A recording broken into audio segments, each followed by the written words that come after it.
Fala, não, beleza? Galera, conforme combinado, eu tô mandando para vocês uma aula introdutória de Ásia. Tô com bastante barulho aqui em casa.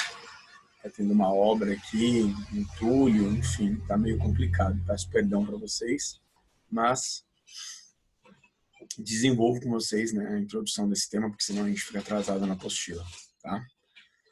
Bom, a Ásia é um continente gigantesco, né? 44,6 milhões de quilômetros quadrados, maior continente emerso. Ele está ligado pelos Montes Urais com a Europa, né? Formando então a Eurásia. E a Ásia, ela é uma região de magnitudes extremas, né? Então, do ponto de vista de altitude, né? De formações, estruturas de relevo, informações geológicas, a Ásia é configurada por grandes dobramentos modernos, como a Cordilheira do Himalaia e outras cordilheiras. Ela tem também planaltos extremamente elevados, né, como o Planalto do Deccan, Planalto da Mongólia, e em especial o Planalto do Tibete, que chega a 4.500 metros de altitude. Se você olhar do ponto de vista da média de altitude da Ásia, ela tem uma média de mais de 900 metros de altitude em relação ao nível do mar. Tá? Então, a Ásia ela tem importantes bacias hidrográficas, ela tem variados climas, desde o clima polar ao norte até o clima equatorial ao sul. Né? No sul da Ásia e no sudeste da Ásia, o clima é equatorial, né? E no caso de grande parte do sul da Ásia, tropical. Tá? E também tem áreas desérticas, ou seja, áreas que são fechadas por relevos, né?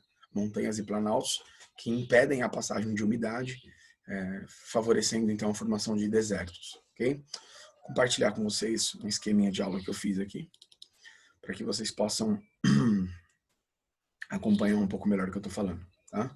Depois eu compartilho com vocês esse material no Classroom. Tá? Esse é um mapa físico regional, feito em 2014. Tá? Então verifiquem no mapa físico que a Ásia tem, né, 44,6 milhões de quilômetros quadrados, e eu regionalizo a Ásia pelo fato dela ser tão grande, né, pelo fato dela ser tão extensa, latitude e longitudinalmente, eu divido em porções. Então, Ásia setentrional ou norte, tá? Ásia meridional ou sul, extremo oriente, né, ou extremo leste, Ásia ocidental ou Oriente Médio, tá? Mas é melhor chamar de Ásia ocidental, seria hoje o Oriente Médio aqui, Ásia central e sudeste da Ásia, tá? É dessa forma, então, que vocês vão regionalizar o continente asiático. E vejam que no meio, né, do sul para o meio, nós temos a maior cordilheira de montanhas do mundo, que é a famosa Cordilheira do Himalaia, com os picos mais altos da Terra, entre eles o Everest, né, com quase 9 quilômetros de altura. Tá? Então, a região do extremo leste, aqui do extremo oriente, no Japão e tal, fazendo fronteira com o Círculo do Fogo, que é a região do Pacífico onde se concentram 80% dos vulcões ativos da Terra. A apostila trouxe para vocês uma imagem, né, da colossal Cordilheira do Himalaia, com os pontos mais altos do mundo. Né? Então vejam que a Cordilheira do Himalaia é chamada de teto do mundo. No centro da foto, o ponto mais alto, né, o Monte Everest, com seus 8.848 metros. E nós temos no Japão o Monte Fuji, o pico mais alto de todo o arquipélago japonês, com 3.700 metros de altitude. O Japão, cara, é um país extremamente interessante. E é complicado, né? Por quê? Porque o Japão é um conjunto de ilhas, né? Que são milhares de ilhas, das quais 4 ilhas principais formam o Japão. E o Japão tem um território muito pequeno, né? De 377 mil quilômetros quadrados. Sendo que apenas 1/3 do território, ou seja, 1/3 dos 377 mil quilômetros, podem ser ocupados, né? São áreas de planície, habitáveis, agricultáveis e tal. Então, as grandes cidades, né, Hokkaido, Tóquio e tal, são formigueiros humanos, porque o Japão tem uma população de pouco mais de 130 milhões de habitantes, e essa população vive espremida nas planícies litorâneas, sujeitas a terremoto, sujeitas a tsunamis, né, e não tendo espaço para produzir alimento, né, para fazer agricultura, para fazer pecuária. tendo que muitas vezes importar alimentos de outros países, entre também recursos naturais, recursos minerais como um todo. Então, falando já um pouquinho sobre o Japão. Tá? Aqui, o anel do fogo, né, do Pacífico, toda essa região demarcada são áreas de vulcões ativos, são áreas instáveis, né, geologicamente instáveis, aonde estão ocorrendo movimentos de placas e atividades vulcânicas.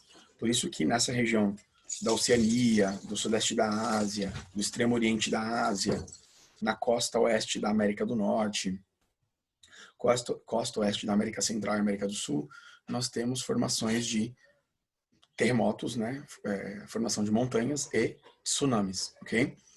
Importante vocês guardarem isso. Bom, o maior continente do mundo, 44,6 milhões. Isso representa 30% das terras emersas. Professor, quanto que tem a terra acima do nível do mar? Aproximadamente 150 milhões de quilômetros quadrados de terras emersas, ou seja, acima do nível do mar, contra 350 milhões de quilômetros quadrados de oceanos e mares. Tá? Então vejam que oceanos e mares representam 70% da superfície e 30% da superfície coberta por continentes, dos quais 30% são representados pela Ásia. Então a Ásia é gigante, né? Grandes cordilheiras de montanhas, especial Himalaia, que vocês já viram no mapa físico. A cordilheira do Himalaia tem um total de 2.500 quilômetros de extensão, atravessa vários países, né? E possui também muitos vulcões.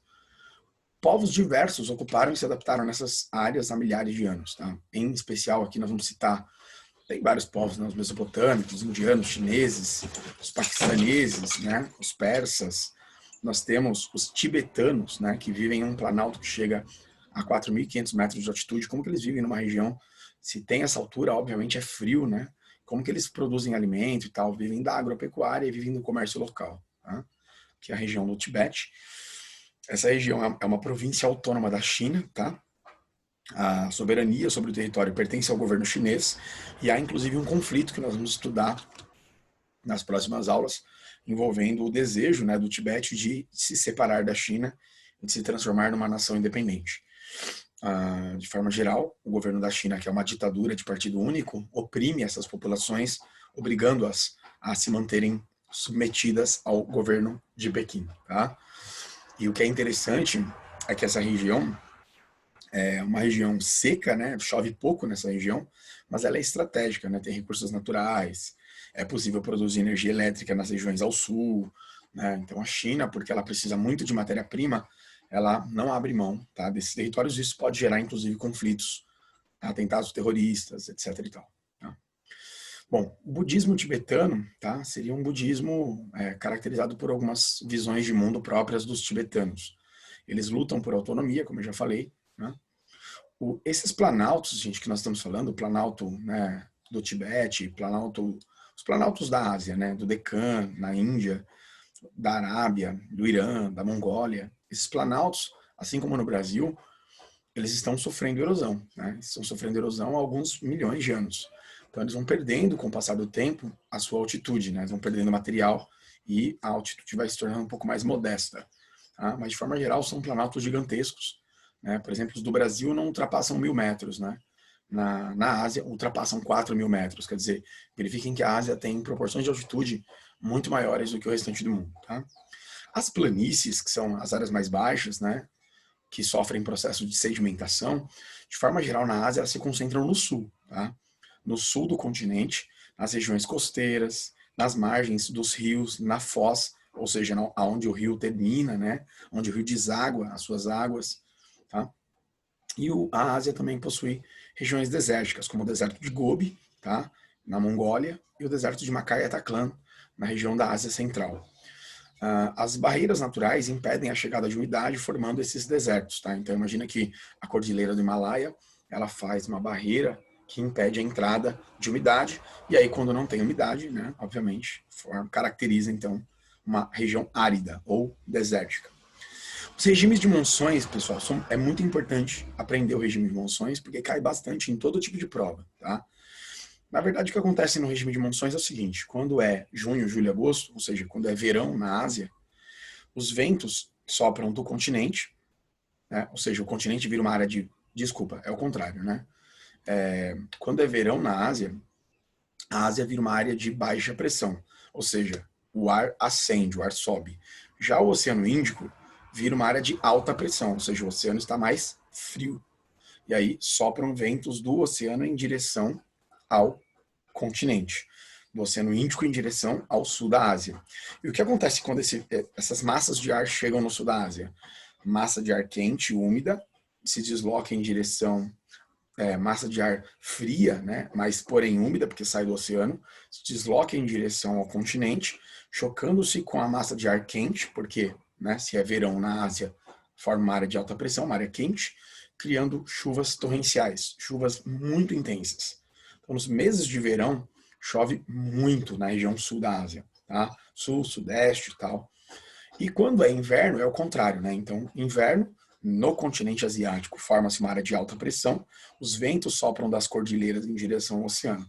Então, nós temos invernos, de forma geral, mais secos. Tá?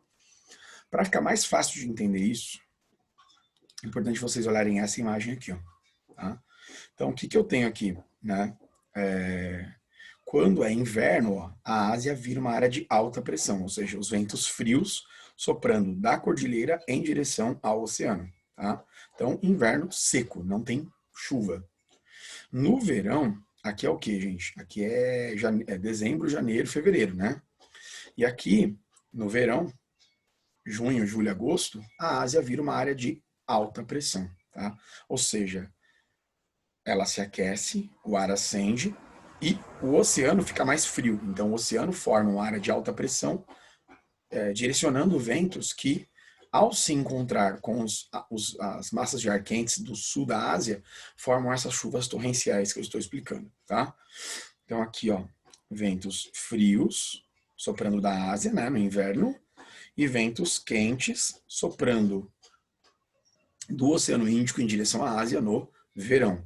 Gente, vocês já devem ter ouvido falar, já devem ter visto notícias sobre as inundações, né? Os alagamentos que são causados no sul da Ásia por conta dessas chuvas.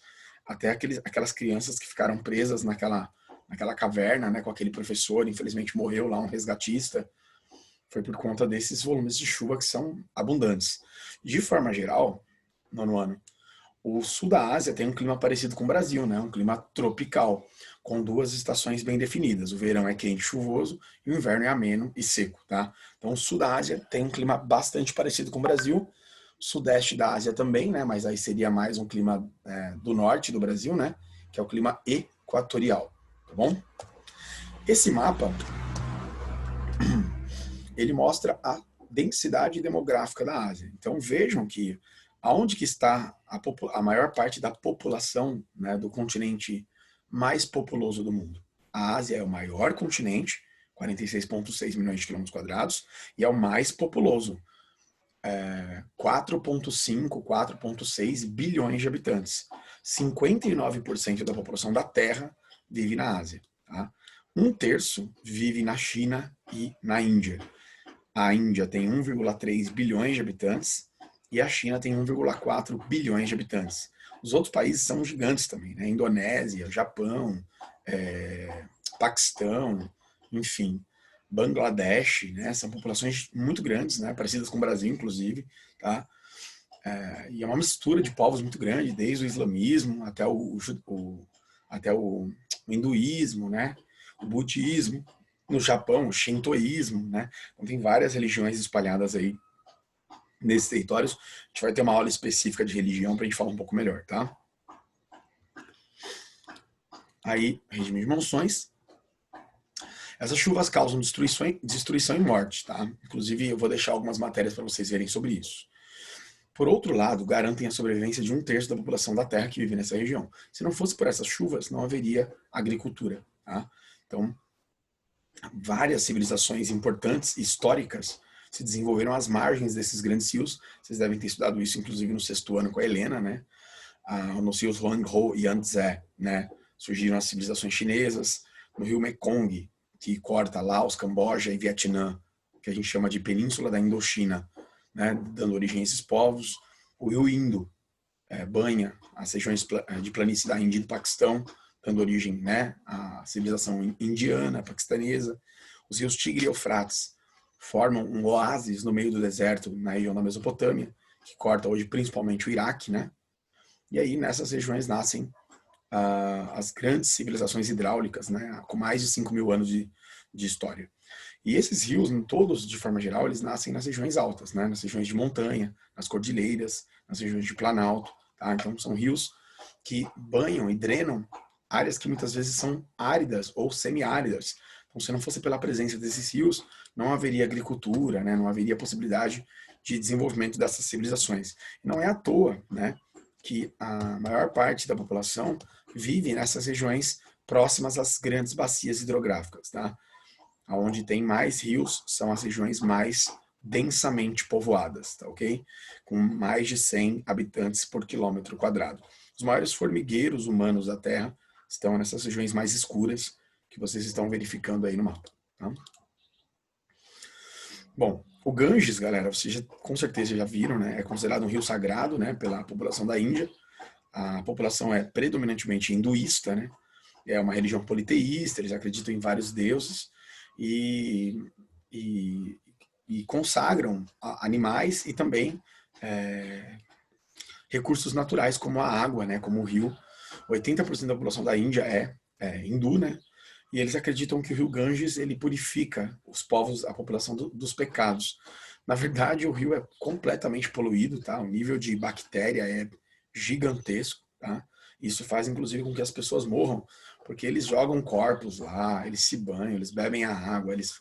Enfim, o conceito de higiene para essas populações do Oriente é bem diferente do conceito de higiene para as populações ocidentais, tá? E isso reduz a expectativa de vida, né? Principalmente as crianças, os idosos morrem muito por conta de água contaminada. Se vocês olharem no mundo, mais de 1,5 milhão de pessoas morrem por ano vítimas de água contaminada. Esse é o sistema de agricultura, né, desses povos que vivem em regiões elevadas, regiões de planalto, montanha, precisam de sistemas de curvas de nível, né, sistemas de terraceamento, que são esses cortes de mesma altitude que diminuem a erosão do relevo, né? Não daria para fazer a plantação usando o relevo, né, com acidente geográfico, né, com áreas de declive. Então, eles cortam os relevos, né, reduzindo essas áreas de declive, criando áreas de mesma altitude, fazem canais para a água poder escoar sem gerar erosão. E assim eles conseguem produzir, né, o arroz irrigado, frutas, legumes, e a agricultura floresce bastante nessa região. Aqui as ruínas de Dara, né, uma cidade fortaleza localizada na antiga Mesopotâmia. Então, essas sociedades surgiram por volta de 3.000, 3.500 a.C., tá? E existem ainda algumas ruínas lá, demonstrando a importância histórica dessa região. Dada a extensão latitudinal e longitudinal da Ásia, existem lá vários climas, formações vegetais e paisagens naturais. Então aqui vocês têm um mapa de clima e um mapa de vegetação. Já falei isso em Europa, né? E eu termino a aula dizendo que a vegetação, ela acompanha o clima. Então, clima polar, tundra. Clima continental, temperado continental, coníferas, né? Clima temperado, florestas temperadas. Áreas áridas, estepes e pradarias. Né? Áreas tropicais, matas tropicais. Áreas equatoriais, florestas equatoriais. Então, as florestas, as formações vegetais, elas estão diretamente ligadas às características do clima. E nas próximas aulas a gente vai se aprofundar um pouquinho nisso aí. Espero que você tenha entendido. Qualquer dúvida, me procure. Estou no WhatsApp à disposição de todo mundo aí. E nas próximas aulas também podem trazer quaisquer dúvidas. Ah, só uma coisa que eu acabei esquecendo de fazer é que tem um slide aqui no final que já resolve aqui, ó, onde que eu tenho esse tipo de animal, né, e essa paisagem, né? Clima árido, né? Clima desértico, vegetação, estepes e pradarias, arbustos, cactáceas, né? Plantas xerófilas, né? Essa vegetação de clima frio, né? Vegetação de floresta boreal, conhecida como taiga, né?